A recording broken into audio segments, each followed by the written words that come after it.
Hey guys, Safety Dave here.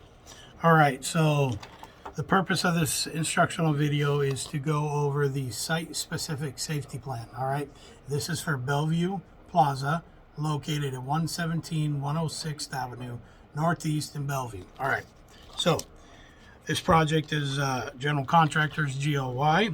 Your general superintendent is Gabe Carpenter. Your field superintendent is Tom Giles, and your field site foremen are Curtis Longver and Brian Seitzler. All right, so the purpose of this plan is intended to maintain a safe work environment and eliminate the potential of incidents resulting in personal injury and property damage. A vital element of the implementation of the SSSP, or Site-Specific Safety Plan, is communicating the contents to the site personnel, which is you. Several key factors to bring about the success is designating defined responsibilities for competent leadership on the job site, completing regular hazard assessments of tasks and general work areas, conducting and documenting regular employee training, such as toolbox talks and toolbox trainings, and communicating known and potential unknown safety hazards and mitigation steps. As you'll notice in our other job hazard analysis and fall protection work plan, how we kind of just plan out, we assume what hazards we're going to face and what the steps we're going to take to protect ourselves and others. All right, so we have the responsibilities of the site superintendent. There's their responsibility to communicate this and make sure that this plan is being followed. The foreman and lead, they report directly to the site superintendent, and they make sure that the crew that they're overseeing is following this plan as best of their ability. And if retraining is necessary, they're communicating that and reaching out to me or the site superintendent. The site safety manager, which is myself, is responsible for gathering specific field-related safety information, training materials, and conducting those training materials, conducting toolbox talks and trainings, or even delegating or designating people to conduct those trainings in the field. It's also my position to do weekly site safety inspections to make sure that equipment inspection verifications are being done, that daily pre-task plans are being done, and to coordinate with the GC on all record keeping and documentation that needs to be turned in regarding safety at Bellevue Plaza. So all employees, every worker under Walters & Wolf is expected to know and comply with proper health and safety practices. This includes using required safety equipment or guarding on equipment along with any issued personal protective equipment. When a safety incident occurs or an unsafe condition is discovered, your site supervisor is to be notified immediately. So if you ever are curious about what is in the site-specific safety plan, this plan is going to be located on your site safety bulletin board, located inside your dry shack, all right? So you'll notice it on a hanging folder.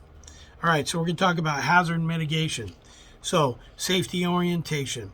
Workers of Walters & Wolf that are assigned to the job site will receive a safety orientation with the general contractor and internally with us.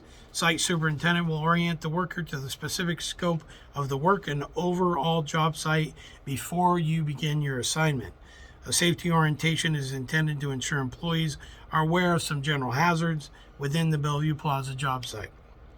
Authorized person, so site supervisors and foremen will ensure that workers that are designated to on-site tasks are trained and authorized to perform those tasks. Ongoing training. Training and education are necessary for the success of this safety plan. In addition to safety orientation, workers will receive weekly training sessions conducted during toolbox talks and trainings on subject material relevant to the job site and nature of work being performed. Also, if you guys would like to see any training, or you feel that you need upgraded on anything regarding safety and tasks being performed, let me know. Reach out to me, your site safety manager, and you can find my information on the new contact list QR code that I'm going to give all of you to put in your hard hat, and my information is also on the safety bulletin board. So disciplinary action, I want to go over that. Any required disciplinary action will be handled by the appropriate level of leadership within Walters and Wolf. The following conduct includes, but is not limited to, behaviors that may result in disciplinary action: is horseplay or fighting, violating the prohibition of drugs or alcohol, dishonesty or theft, deliberate misuse of company equipment, unnecessary risk-taking, violating or disobeying any instruction given by your foreman or supervisor, harassment or discrimination. So those won't be tolerated. Prohibiting conduct. Employees are prohibited from making repairs, alterations, or attachments to equipment in the field except with the permission of the site superintendent, or our maintenance personnel, site maintenance manager, which is Dave Wright. But typically, we don't want to follow that. Any maintenance to any equipment needs to be done by our maintenance technicians who are authorized and trained.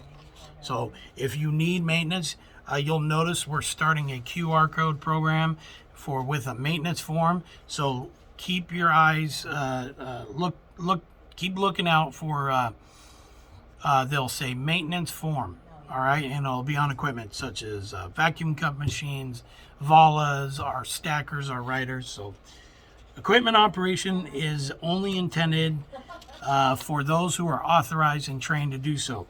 If you're going to operate a forklift, which does include our stacker and our riders, or a class 5 rough all-terrain, or a telehandler, you need to have your current forklift card on you.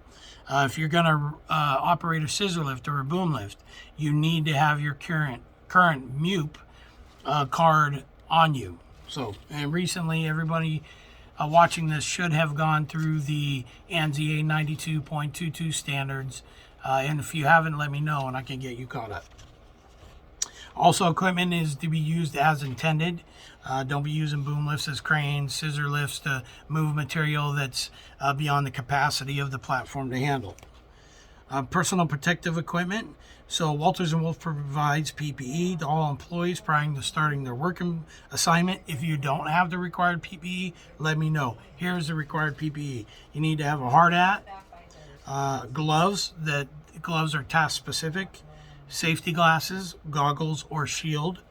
Class 2 reflective shirts or vests will always be required while on the job site. Additional PPE may be required depending on the task or equipment that is performed. So currently, also face coverings while we're indoors and is still required, but I'll review the COVID policy. So safety inspections. Through the duration of the project, I already mentioned that weekly safety inspections will be conducted. Also, the site superintendent, which is Tom Giles, weekly will, on occasion and as needed, it's not required that he does a weekly inspection, but he will join me.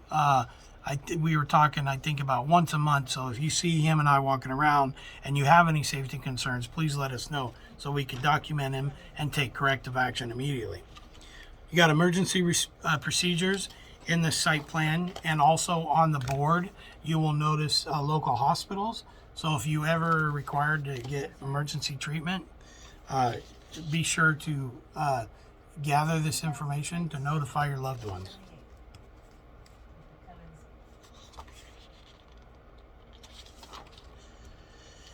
Okay, hazard communication. So let's talk about general site safety controls. Hazard communication. All chemicals used on the job site will be controlled and indicated on a master list. So your safety data sheet list, your booklet, looks like this. Right here. So every chemical that we use or hazardous material is located inside that safety data sheet. And that safety data sheet is located in your dry shack. All right, all workers that use the chemicals will be trained in what the chemical is meant for and hazards it poses to them.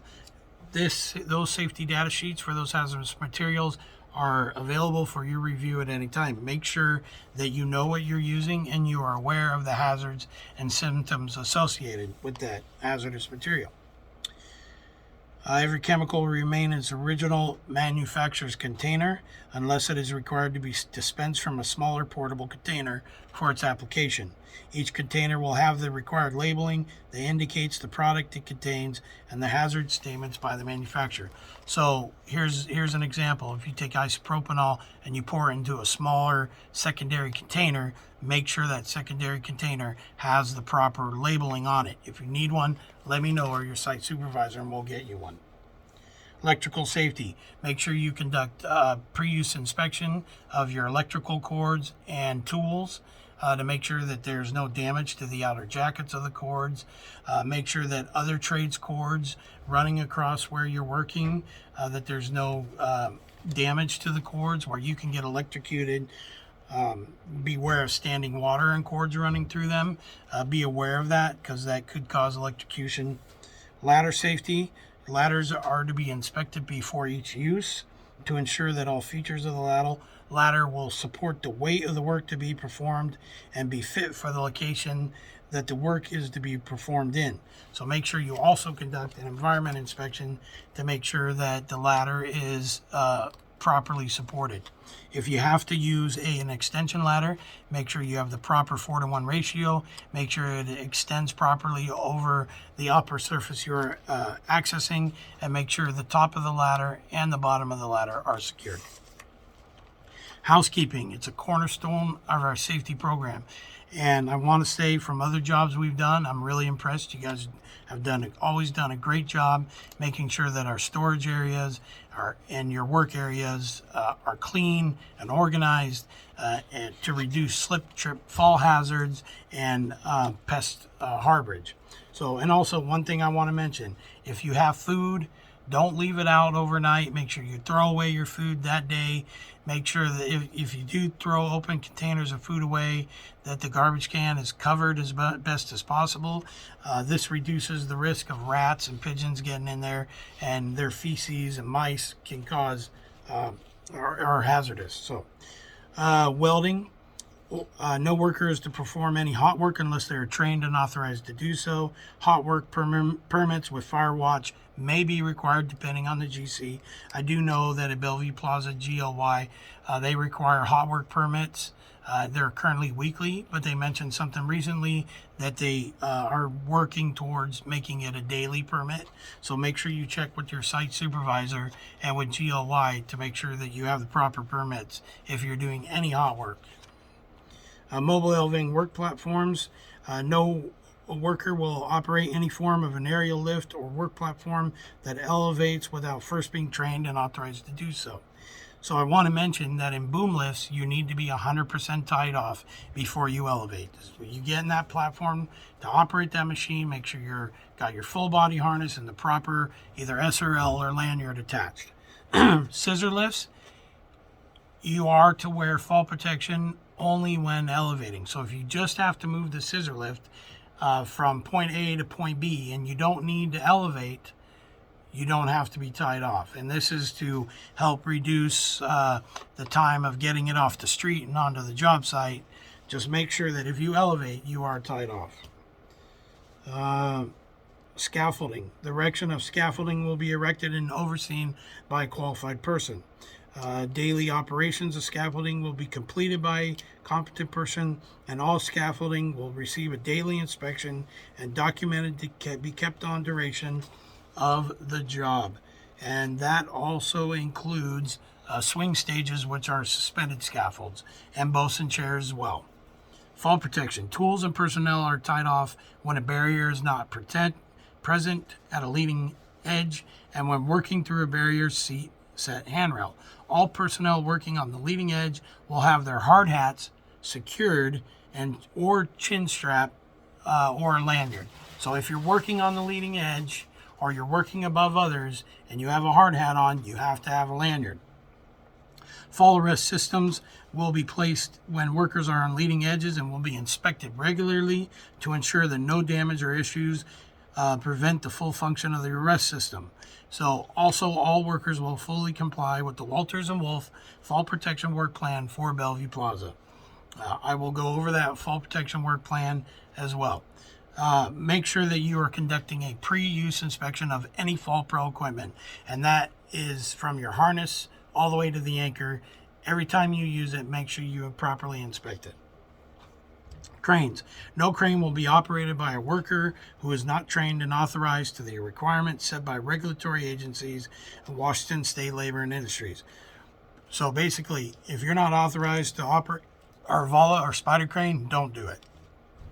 We have certain people that the site supervisor has designated to operate that crane. If you're not one of those people, make sure you double check with your site superintendent, Tom, to make sure you're authorized to do so. Rigging equipment. A critical component of lifting and setting of curtain wall units relies on the equipment that attaches to the unit. Only qualified and authorized workers with current rigging cards and signal will be allowed to perform any rigging for crane picking operations. So I want to mention that at the hall they do rigging, hoisting, and signaling.